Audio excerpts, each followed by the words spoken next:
السلام علیکم ورحمۃ اللہ وبرکاتہ نحمدہ ونصلی علی رسولہ الکریم رب اشرح لی صدری ویسر لی امری واحلل عقدۃ من لسانی یفقہوا قولی رب زدنا علما اللہم انا نسألک علما نافعا ورزقا واسعا وقلبا شاکرا ولسانا ذاکرا وعملا متقبلا آمین یا رب العالمین۔ تفسیر سورۃ دخان آیت نمبر 17 سے 29 تک۔ اعوذ باللہ من الشیطان الرجیم وَلَقَدْ فَتَنَّا قَبْلَهُمْ قَوْمَ فِرْعَوْنَ وَجَاءَهُمْ رَسُولٌ كَرِيمٌ أَنْ أَدُّوا إِلَيَّ عِبَادَ اللَّهِ إِنِّي لَكُمْ رَسُولٌ أَمِينٌ وَأَنْ لَا تَعْلُوا عَلَى اللَّهِ إِنِّي آتِيكُمْ بِسُلْطَانٍ مُبِينٍ وَإِنِّي عُذْتُ بِرَبِّي وَرَبِّكُمْ أَن تَرْجُمُونِ وَإِن لَّمْ تُؤْمِنُوا لِي فَاعْتَزِلُونِ۔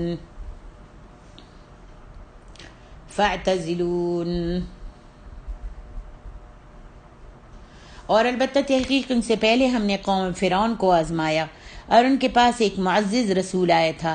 اس نے کہا کہ اللہ کے بندو، بنی اسرائیل کو میرے حوالے کر دو، بے شک میں تمہارے لیے امانت دار رسول ہوں، اور یہ کہ تم اللہ کے مقابلے میں سرکشی مت کرو۔ بلا شبہ میں تمہارے سامنے واضح دلیل پیش کرتا ہوں، اور بلا شبہ میں نے اپنے رب اور تمہارے رب کی پناہ لی ہے اس سے کہ تم مجھے سنگسار کر دو، اور اگر تم میری بات پر ایمان نہیں لاتے تو تم مجھ سے الگ ہو جاؤ۔ فدعا ربہ ان ہؤلاء قوم مجرمون فأسر بعبادی لیلا انکم متبعون واترک البحر رہوا انہم جند مغرقون کم ترکوا من جنات وعیون وزروع ومقام کریم ونعمت كانوا فيها فاكهين كذلك وأورثناها قوما آخرين فما بكت عليهم السماء والأرض وما كانوا منظرين۔ پھر اس نے اپنے رب کو پکارا کہ بلا شبہ یہ لوگ تو مجرم ہیں۔ حکم ہوا کہ اب میرے بندوں کو راتوں رات لے چل، یقیناً تمہارا پیچھا کیا جائے گا، اور تو سمندر کو ساکن اور خشک چھوڑ جا۔ بلا شبہ یہ لوگ آل فرعون غرق شدہ لشکر ہیں۔ وہ کتنے ہی باغات اور چشمے چھوڑ گئے، اور کھیتیاں اور شاندار محل اور سامان عیش جس میں وہ مزے کر رہے تھے۔ اسی طرح ہوا، اور ہم نے ایک دوسری قوم کو ان سب کا وارث بنا دیا، پھر ان پر آسمان اور زمین نہ روئے اور نہ ان کو مہلت دی گئی۔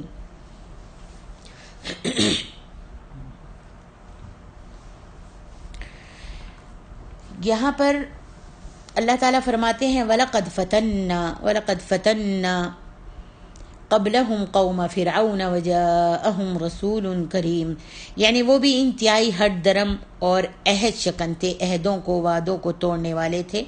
جب ان پر کوئی عذاب آتا تو حضرت موسیٰ علیہ السلام سے التجا کرتے تھے کہ اللہ سے دعا کر دو کہ ہم پر سے یہ عذاب ہٹا دے تو ہم آپ پر ایمان لے آئیں گے۔ پھر جب حضرت موسیٰ علیہ السلام کی دعا سے وہ عذاب دور ہو جاتا تو وہ پھر اکڑ جاتے، اور انہوں نے بار بار ایسے وعدہ خلافی کی تھی۔ یہ کفار مکہ بھی اسی قبیل سے تعلق رکھتے ہیں۔ آگے فرمایا وَجَاءَهُمْ رَسُولٌ کریم، ایسا رسول جو نہایت اعلیٰ اور بلند سیرت و کردار کا مالک تھا۔ یہاں مراد ہے حضرت موسیٰ علیہ السلام۔ فرمایا ان ادوا الی عباد اللہ انی لکم رسول امین۔ موسیٰ اس آیت کے دو مطلب ہیں۔ ایک تو ترجمے سے واضح ہے، اور قرآن مجید میں متعدد مقامات پر مذکور ہے کہ موسیٰ علیہ السلام کا فرعون سے پہلا مطالبہ یہ تھا کہ میں اللہ تعالیٰ کا رسول ہوں، لہذا مجھ پر ایمان لے آؤ، اور دوسرا مطالبہ یہ تھا کہ قوم بنی اسرائیل کو اپنی غلامی سے آزاد کر کے میرے ہمراہ میرے ساتھ روانہ کر دو، اور دوسرا مطلب یہ ہے کہ اے اللہ کے بندو، میرا حق مجھے ادا کر دو، یعنی میری بات مان لو اور مجھ پر ایمان لے آؤ، یہ اللہ کی طرف سے تم پر میرا حق ہے۔ اور اس کے بعد کا جملہ کہ میں تمہارے لیے ایک امانت دار رسول ہوں، اس دوسرے مطلب سے زیادہ مناسبت رکھتا ہے۔ فرمایا اللہ تعلوا علی اللہ انی آتیکم بسلطان مبین۔ جب میں اللہ ہمارے سامنے صریح دلیل اور سند یا ایسے معجزات پیش کر رہا ہوں جو اس کی طرف سے میرے رسول ہونے پر واضح ثبوت ہیں، تو پھر جو کچھ دعوت میں پیش کر رہا ہوں وہ اللہ ہی کی دعوت ہے۔ اگر تم میری مخالفت کرو گے اور سرکشی پر اتر آؤ گے تو یہ دراصل اللہ ہی کی سرکشی اور بغاوت کے برابر ہوگا۔ اب خود سوچ لو کہ اللہ سے سرکشی کرنے کے بعد تم اس کی گرفت سے، اس کے عذاب سے، اس کی پکڑ سے کیسے بچ سکو گے؟ فرمایا وَإِنِّي عُذْتُ بِرَبِّي وَرَبِّكُمْ أَن تَرْجُمُونَ۔ یہ اس وقت کی بات ہے جب اندر ہی اندر حضرت موسیٰ علیہ السلام کی دعوت پھیل رہی تھی۔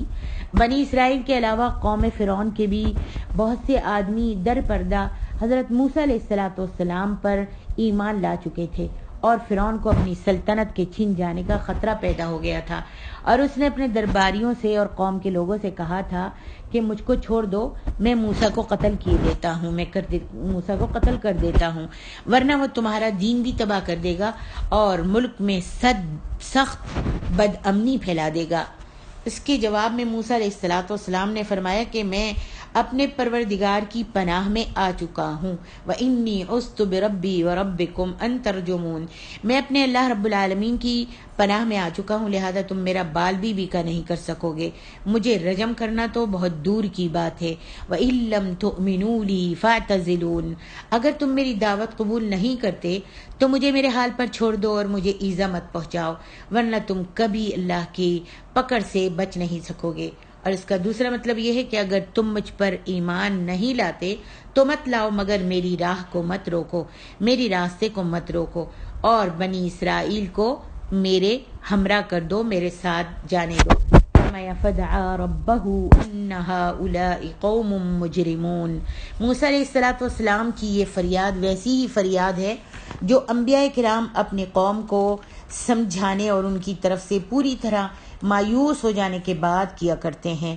گویا اس فریاد کا زمانہ ٹھیک وہی زمانہ ہے جب حضرت موسیٰ علیہ السلام کو بنی اسرائیل اور ایمانداروں کے ساتھ ہجرت کرنے کا حکم ملا تھا۔ فرمایا فَأَسْرِ بِعِبَادِي لَيْلًا إِنَّكُمْ مُتَّبَعُونَ۔ موسیٰ علیہ السلام کو ہجرت کا حکم اللہ تعالیٰ نے دیا۔ بنی اسرائیل تو سب کے سبھی آپ پر ایمان لا چکے تھے، گو ان میں سے اکثر اپنے ایمان کو فرعون کی ایذا رسانی کے خوف سے ظاہر نہیں کر رہے تھے، چھپ کے ایمان لا چکے تھے، جیسا کہ آپ نے پچھلے سورت میں قصہ پڑھا ہے کہ جس نے اپنا ایمان جو ہے وہ چھپایا ہوا تھا فرعون سے اور ایمان لا چکا تھا موسیٰ علیہ السلام پر، تو بہت سارے لوگ جو تھے وہ چھپائے ہوئے تھے، اپنا ایمان جو تھے ظاہر نہیں کرتے تھے۔ ان کے علاوہ کچھ لوگ فرعون کی قوم کے بھی آپ پر ایمان لا چکے تھے۔ حضرت موسیٰ علیہ السلام کو حکم ہوا کہ ان سب ایمانداروں کو ساتھ لے کر خفیہ طریقے سے مصر سے ہجرت کر جائیں، مصر سے چلے جائیں۔ یہ لوگ 1,00,000 سے زیادہ نفوس تھے، 1,00,000 سے زیادہ تھے۔ چنانچہ آپ نے خفیہ طریقے سے سب کو ہجرت کا پیغام پہنچایا اور وقت اور جگہ بھی مقرر کر دی گئی جہاں وہ سب اکٹھے ہو کر ہجرت کے لیے روانہ ہوں گے۔ ساتھ ہی حضرت موسیٰ علیہ السلام کو یہ اطلاع بھی دے دی گئی کہ فرعون اور آل فرعون تمہارا تعاقب کریں گے، لہذا یہ ہجرت کا سفر بہت ہوشیار رہ کر اور ہر احتیاط کو ملحوظ رکھتے ہوئے کرنا ہوگا۔ فرمایا وَاتْرُكِ الْبَحْرَ رَهْوًا إِنَّهُمْ جُنْدٌ مُغْرَقُونَ۔ اس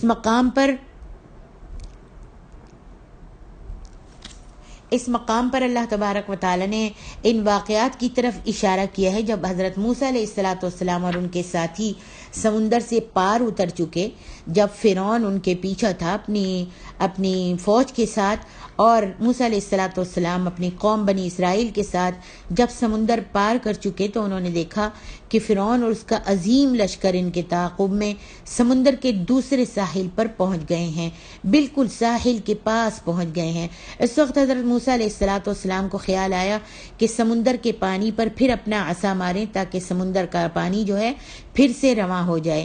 جب پہلے موسیٰ علیہ السلام کے پار کرنے سے پہلے جب سمندر کے پاس آئے تھے، سمندر کا پانی موجیں مار رہا تھا، لیکن جب آپ نے اپنا عصا مارا تو سمندر کا پانی جو تھا وہ ایک دم جام ہو گیا، سڑک بن گئی، اور موسیٰ علیہ السلام اور آپ کے جتنے بھی قوم کے لوگ تھے سب وہ سمندر پار کر گئے۔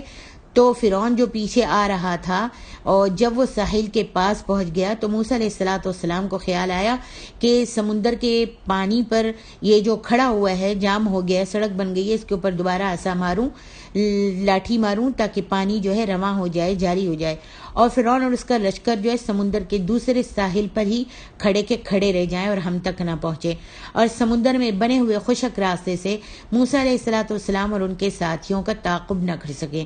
لیکن اللہ تبارک و تعالیٰ نے موسیٰ علیہ السلام پر وحی کی کہ ایسا مت کرو، وَاتْرُكِ الْبَحْرَ رَهْوًا، ایسا مت کرو، قوم اور اس کے لشکر کو دریا میں داخل ہونے دو، فرعون کو اور اس کی قوم کو اور اس کے لشکر کو دریا میں داخل ہونے دو، اسی سمندر میں ہی تو ہم نے ان لوگوں کو غرق کرنا ہے، انہم جند مغرقون، یہ یہی تو غرق کیے جائیں گے۔ یہی تو اللہ تعالیٰ کا مقصد تھا دریا پار کرانے کا، سمندر پار کرانے کا موسیٰ علیہ السلام کو اور آپ کی قوم کو۔ فرمایا کم ترکوا من جنات وعیون وزروع ومقام کریم۔ اللہ اکبر۔ یہ دوسری قوم کون تھی؟ جو فرعون اور آل فرعون کے محلات، باغات، چشموں اور کھیتیوں کی وارث بنی تھی۔ اس کے متعلق بھی اختلاف ہے۔ بعض لوگوں کا خیال ہے کہ بنی اسرائیل ہی کے کچھ لوگ مصر میں باقی رہ گئے تھے، جو فرعون اور آل فرعون کے اقتدار کے خاتمے کے بعد ان چیزوں کے وارث بن گئے۔ لیکن حافظ ابن کثیر میں فرماتے ہیں وہ لوگ کتنے ہی باغ اور چشمے چھوڑ گئے اور کھیتیاں چھوڑ گئے، نہریں اور کنویں چھوڑ گئے، وہ مقام کریم اور نفیس مکانات چھوڑ گئے، اور عالی شان محلات چھوڑ گئے۔ مجاہد اور سعید بن جبیر کہتے ہیں مقام کریم سے مراد ممبر ہیں، ونعمت کانوا فیہا فاکہین، اور آرام کی چیزیں جن میں وہ عیش کیا کرتے تھے، وہ بہت عیش و عشرت کی زندگی بسر کرتے تھے، جو چاہتے کھاتے، جو چاہتے لباس، جیسا لباس چاہتے پہنتے۔ اس کے علاوہ انہیں مال و دولت کی فراوانی اور علاقے کی حکمرانی حاصل تھی، مگر اس ساری عیش و عشرت، مال و دولت اور منصب و اقتدار سے وہ بیک وقت محروم کر دیے گئے۔ انہوں نے دنیا کو چھوڑ دیا اور جہنم رسید ہو گئے، جو کہ بدترین ٹھکانہ ہے۔ ارشاد باری تعالیٰ ہے کذالک وأورثناها قوما آخرین، اسی طرح ہوا اور ہم نے دوسرے لوگوں کو ان کا مالک بنا دیا۔ ابن کثیر میں حافظ ابن کثیر لکھتے ہیں کہ جن کو مالک بنایا وہ بنی اسرائیل تھے۔ واللہ اعلم۔ فما بکت علیہم السماء والارض، تو پھر ان پر نہ تو آسمان اور زمین روئے، یعنی ان کے ہلاک ہونے پر نہ آسمان رویا نہ زمین روئی۔